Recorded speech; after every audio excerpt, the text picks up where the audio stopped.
So appreciate that introduction. I'll just go a little bit more in depth on. So I've been with the company 14 years, had various different roles. I cover the dealers that are in the majority of Georgia, North Florida, have a little piece in North Alabama, and even some in East Tennessee and a couple spots in the Carolinas. So as you can tell, my territory is very big, very large. Have a wide range of crops, wide range of customers as well.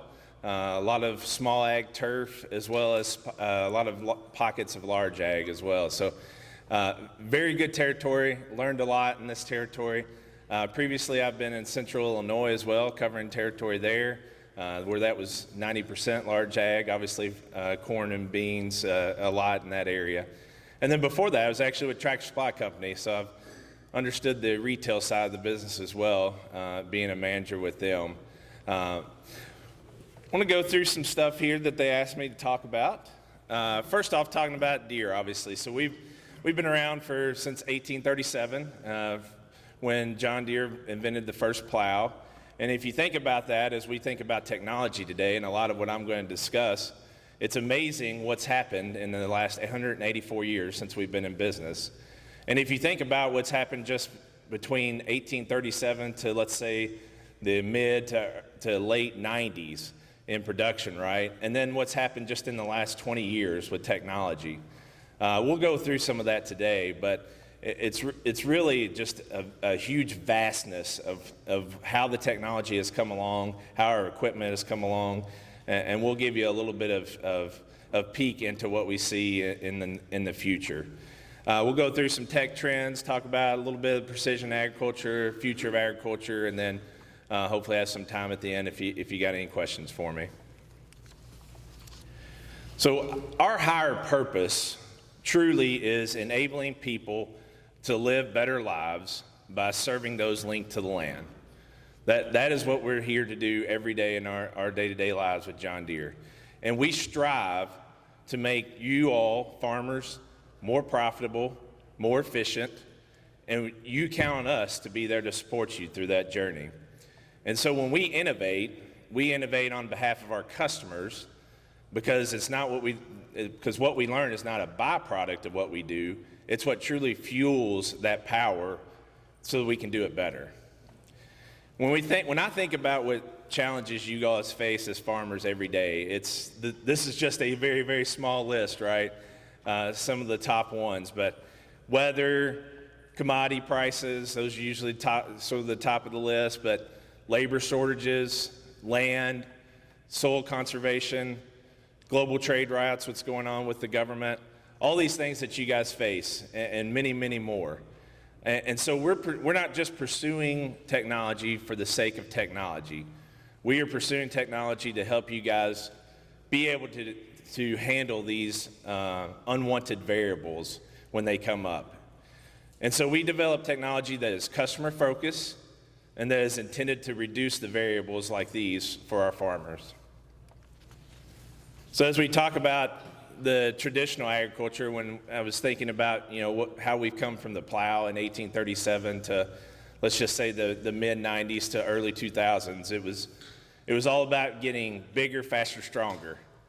We were building bigger machines, more horsepower, and we continue to do that today. And there's still a niche for some of that as well today. But what we're seeing a shift just in the last 22 years is towards that precision ag, where we're getting easier, smarter, more precise.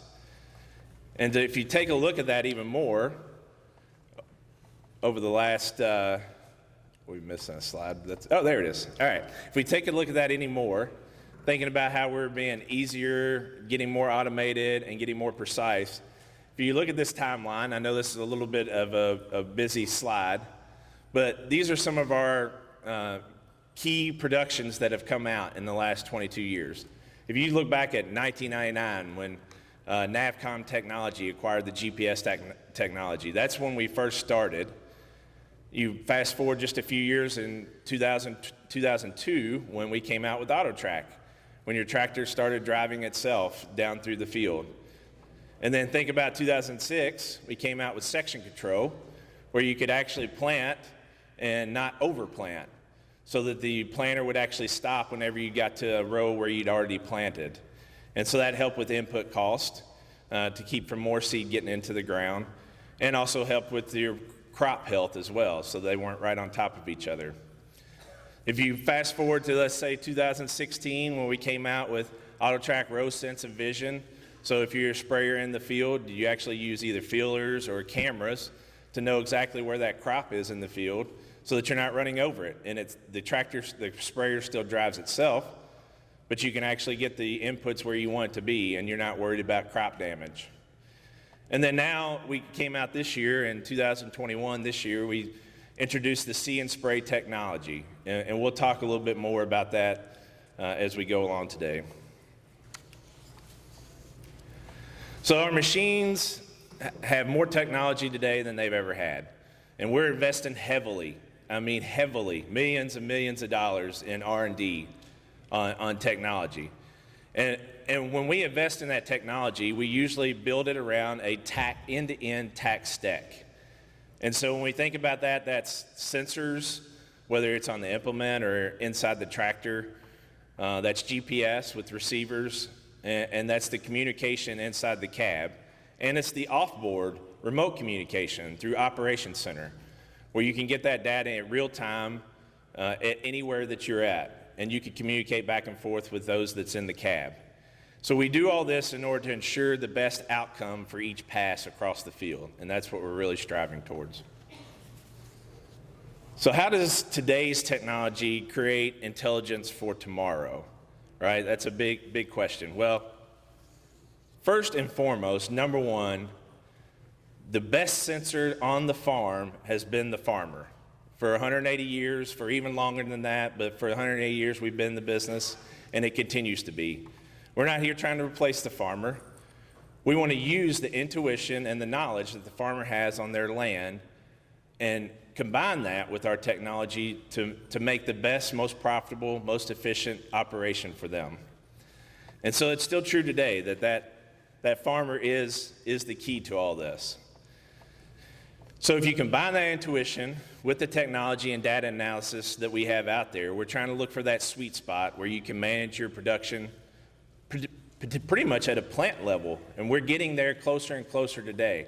Now, can you imagine being at a plant level, right? So farmers, from the very beginning, you farm on a farm level, then we've been able to get it down to maybe a field level, potentially a zone or two within that field, and now we're talking about potentially getting to a plant level, being able to analyze data.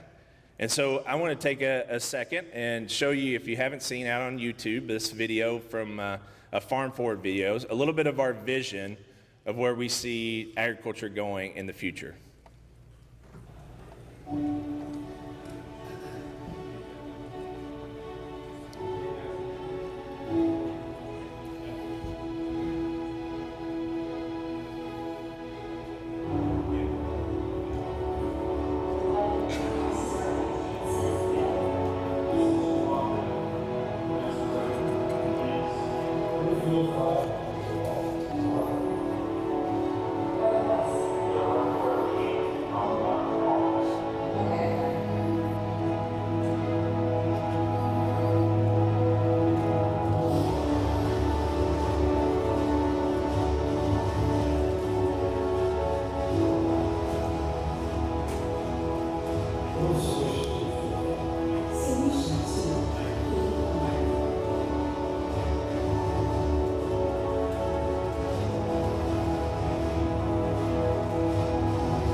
Some pretty cool stuff there. Obviously, we're not near where we're at to that point yet, but definitely there's the sky's the horizon, right? So we could go as far as we think we could take this journey. And again, we're doing it to make you guys more profitable, more sustainable. That's our whole goal. So back in 2017, one of the biggest steps we took towards that journey was purchasing Blue River Technology.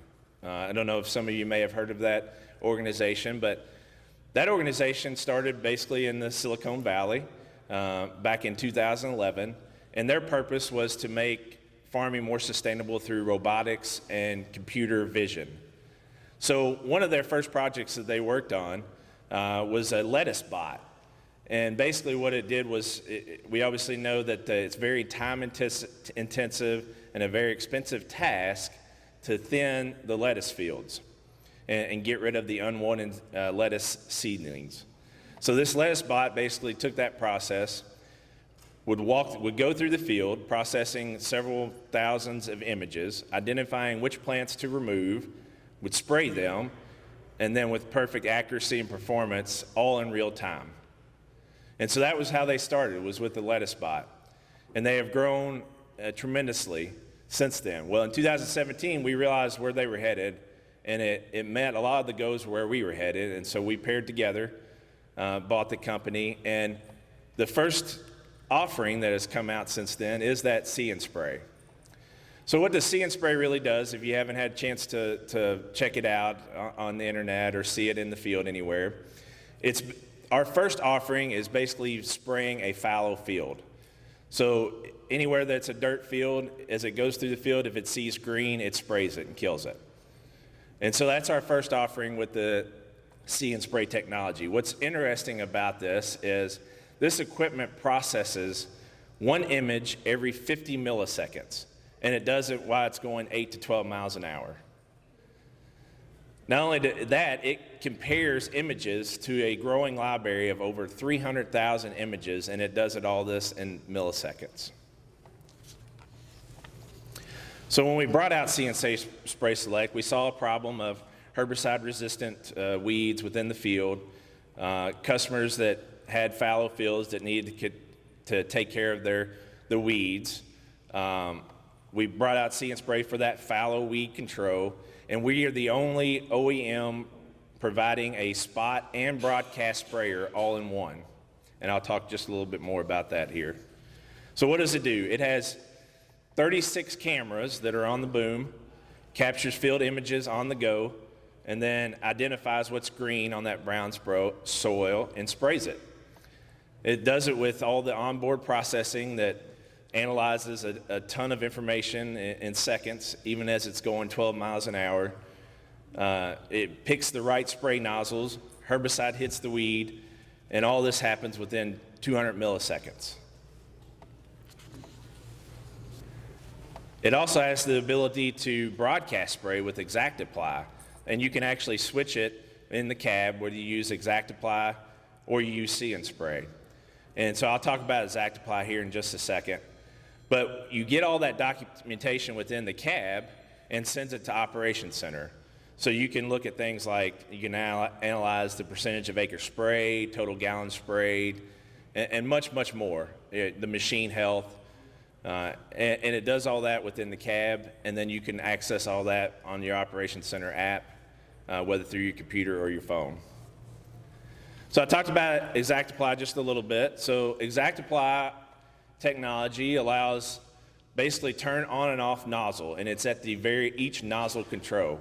So once you put within the field your boundaries, if you have a waterway, if you have areas that you don't want to spray, it will shut it off nozzle by nozzle as you go across those areas. So you don't have to constantly turn it off and on, stop the machine, and it can change to what nozzle spray that you want on the go in the cab. So you can have several nozzles, up to six nozzles on there, and it can turn to get the pattern that you want as it sprays. And what we've seen is this saves at least 2 to 5% on inputs, depending on the operation. And what we're really going after here, right, between See and Spray Select and between ExactApply is to make every drop count so that you're not wasting any inputs, any chemicals in the field.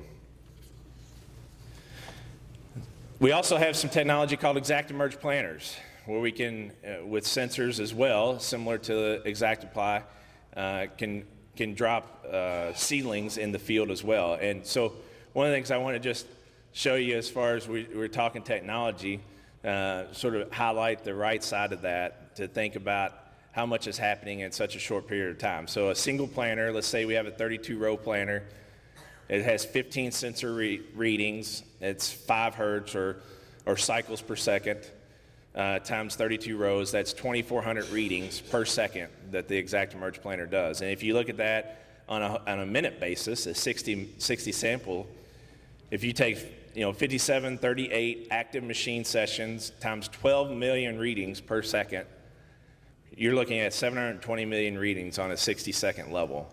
That's what the technology is allowing us to do. And best of all, again, pairing that farmer intuition is that you can access all this data through either My Operations app on the phone, so anytime, anywhere where you're at. If you're at a daughter's birthday, if you're at a granddaughter's soccer match, you can pull up your operation, see what's happened in your fields, what your labor has done in the fields, and know exactly, and actually send jobs, directions to them from your phone, and you can access all of it on your computer to make decisions in the off season as well. And as we say, it's combining that farmer intuition with these advanced sensors and our machines, and we're trying to get better data, better decisions, better outcomes. And as we go over time, we want every pass in the field to count, and our equipment will continue to get smarter over time. We've done some studies on this, and there's at least 140 major decisions that a farmer has to make in a given year. And that's just the major ones. That's not all the little ones that you have to make in a given year. And with all that in mind, that's where you can really utilize the technology to help reduce your inputs, hopefully increase your yields, and lower your cost. But we realize you guys don't do it on your own. Farming takes a team, right? And so we're here to support you, and our dealer network is here to support you. And so if you combine our technology, our equipment, with the best dealer network, bar none, of any equipment manufacturer, and we also have potential for you to hook up with the people that you're using as a third party. So every time I hear the number on our connected software programs, it continues to go up. When we first started it, it was in the 70s, 60s, 70s. We're now over 150 companies that we pair with through the Operations Center. And so if you're using them for whether it's drone service, maybe some financials that you're using for, we pair up with them on the Operations Center, and it can talk back and forth with your third party. And so really what we're trying to do is bring all that team of yours together to make that total customer solution. So now if we got some time for questions.